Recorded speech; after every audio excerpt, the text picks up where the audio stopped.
Handheld footage, the long-lost art of camera operation. See, folks, we've been deceived. We've been deceived by the twirling, the flipping, the tricking, transforming Decepticons that have taken over the market, trying to tell us how to stabilize our footage. And me, I've had enough.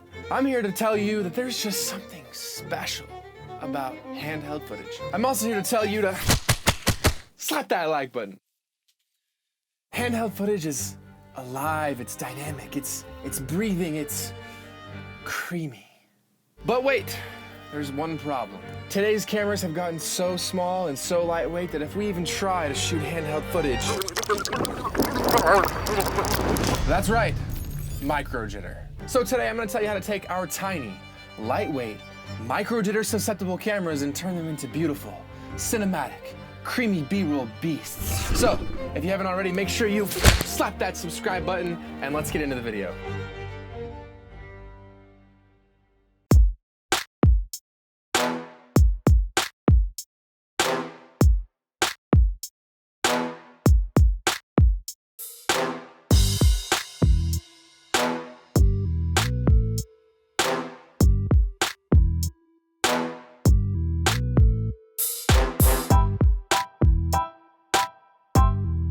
There are three things we need to do to defeat micro-jitter. First off, we need to rig out our DSLR or our mirrorless cameras. If you are shooting video and you have not begun to rig out your camera and you're trying to get that creamy, delicious B-roll, what are you doing? Getting our hands away from the camera body and onto a rig like this, like a top handle, maybe a side handle, or anything else you can think of, is our first step in getting better B-roll. Second, we need to add weight because the heavier something is, the harder it is to move it. And third, we need to make sure that weight is balanced because if it's swaying forward, backward, left, or right, it's gonna cause problems. Okay, here we go. For those of you who have not rigged out your cameras yet, I'm just gonna quickly show you the most basic way to do so. This is really gonna help you out. So first off, we have our base, which is our cage. This goes around the camera. It provides us all these different mounting holes so that we can start to rig the rest of the system out. Next on this rig is this top handle. Now this top handle is a NATO rail top handle, which means that it connects to a NATO rail.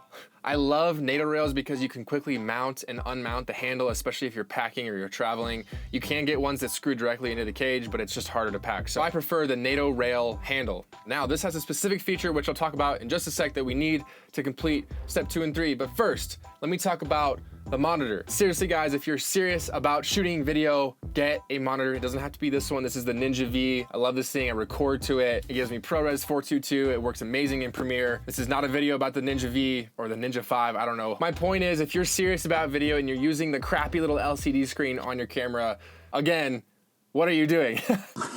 For real, having a monitor, it blows up your image, you have exposure, you have focus peaking, you have so many other tools that will help you shoot better footage. Invest, please invest in a monitor. And lastly, make sure you add a matte box to your system because you want to look cool while you're shooting, and that's about all this does. No, this does actually help with light leaks, and if you are shooting in the sun and you want to use a top hood for cutting out the flare, you can. I like the flares, so I don't really use it, but it is just a nice little touch if you are already going to rig out your system. Why not make it a little more flashy with a matte box?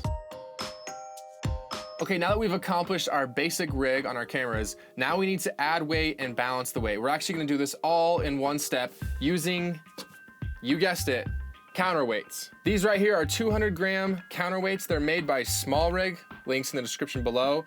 They screw into each other, so you can stack as many as you want on top of each other. And what's beautiful about the top handle, that's also linked in the description, is it has a 1/4-20 thread on the butt. Now, why do we want to screw into this? Because if I'm holding the camera, just trying to hold it at the top handle, it wants to go forward. If I let it go, it's literally gonna fall, like I have to catch it. And when you're shooting with the weight pulling forward like that, any little bump, or if you're walking, it's gonna really show in the footage, and you'll see in the test shots we did that it's not good. It's not good at all. So let's take our counterweights, screw them in, super easy. We're adding this many pounds to our rig, and we're balancing it all at the same time. So when I try and hold it from the fulcrum, it's balanced. Before, after, before, after.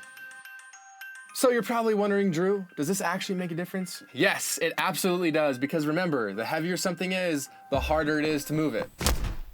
If you want to see the most drastic difference between counterweights and no counterweights, skip to this minute mark. For all of you nerds like me who want to see the difference between standing, walking, tracking shots, running shots, then just keep watching. Okay, the first example I want to show you, this is me literally holding the camera like this with 1 or 2 fingers, just walking forward, not touching it. Without the counterbalance, it's literally impossible. The camera's trying to fall forward.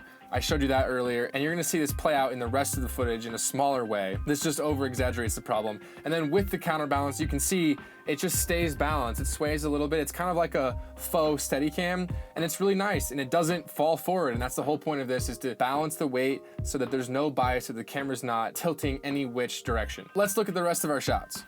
Okay, this is just me standing still, filming Adam with no counterbalance. I'm trying to hold the camera as steady as possible. You can see even when I moved back there, the camera was just shaking. It's not terrible because, again, I'm standing still. Right there, see how I moved? Okay, so a little bit of shake, not too bad, but I'm standing still. Let's look at it with the counterbalance on. Right off the bat, already I'm noticing that just the movement of the camera, it's not as jittery. There wasn't too much micro jitter without the counterbalance, but with it on, it just feels smoother to me. And this is just me tracking him talking. I'm standing still, holding it as steady as possible. And it looks nice, a subtle difference, but it makes a difference. So this is me tracking Piper and Sophia without the counterbalance. I'm walking with them. And quick note, almost all of these tests I had steady shot off because I really just wanted the raw comparison between the straight image out of the camera with no counterbalance and the one with the counterbalance. So you can see I'm walking with them. Every time I take a step, the camera jitters. It's that front heaviness. I do have it rigged out, which is good, but there's a lot of jitter. Piper's like, what are we doing? Why are we running in circles? Okay, so same thing now. I'm tracking Piper and Sophia. This is with the counterbalance. Going a little wider here. Still a little wobbly. I'm walking handheld. I mean, of course, it's gonna be a little bit, but I'm just noticing that movement be a lot less jittery. The camera's not dipping forward. It's not too jittery. Again, I'm trying to hold it as steady as possible, but overall, this is looking so much better. If I was shooting something professional, this is the quality I would want for that kind of handheld walking versus the jitter of before. Okay, so this is me kind of like fast walking, almost running with Piper. I'm holding her and I'm kind of filming one-handed. This is without the counterbalance. See, already you can see the jitter. You can see right there, boom, the jitter. It doesn't look good, and especially with a rolling shutter, it's getting better on our cameras, but ooh, yeah, the micro jitter, it just doesn't, walking handheld footage, it's not gonna look good. All right, so this is me running with Piper with the counterbalance. Compared to without, it's night and day.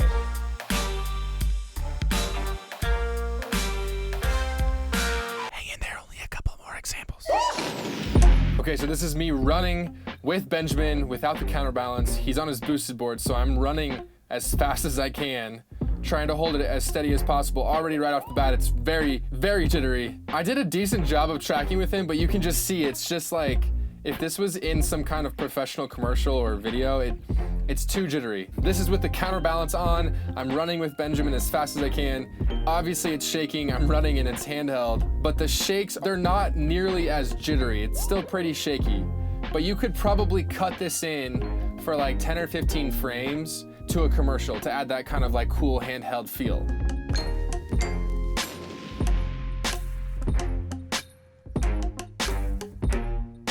We even tried throwing the camera. You can see with the counterbalance, the camera just goes up, boom, I catch it, doesn't move hardly at all. It just stays balanced. Without the counterbalance, it's a whole different ballgame. I feel like I'm over-proving my point, but I just like to show you in as many ways as I can.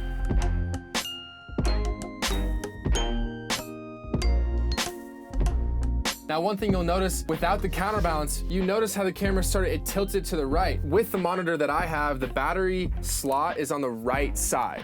So this is a fairly light battery, but the one I was using that day was pretty heavy. When Benjamin threw this to me, again, please don't try that at home, this weight pulled the camera this way and it flipped like that. Another thing you could look into is another counterweight. This is another counterweight, and I'm just gonna screw this in to the opposite side of my battery. So now we have our battery up here, we have our counterweight here, and that's gonna help balance the left to right. Originally, we were just balancing the front to back. This kind of helps us balance the left to right. That is getting really specific, but depending on your rig, if you have a lot of other mics and contraptions on one side, you might consider a counterweight on the other side. Just something to think about as you're rigging out your cameras. And this is Piper attacking Benjamin's boosted board.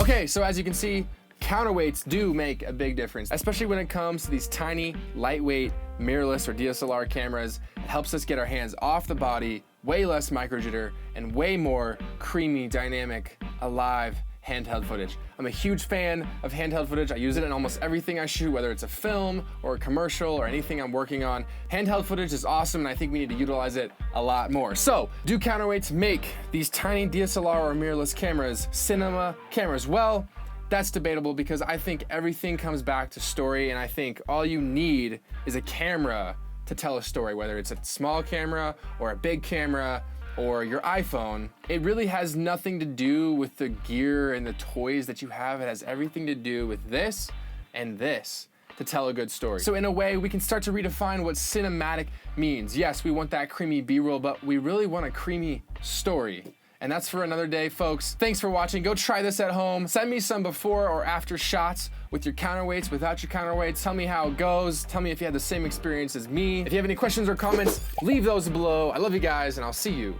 in the next one.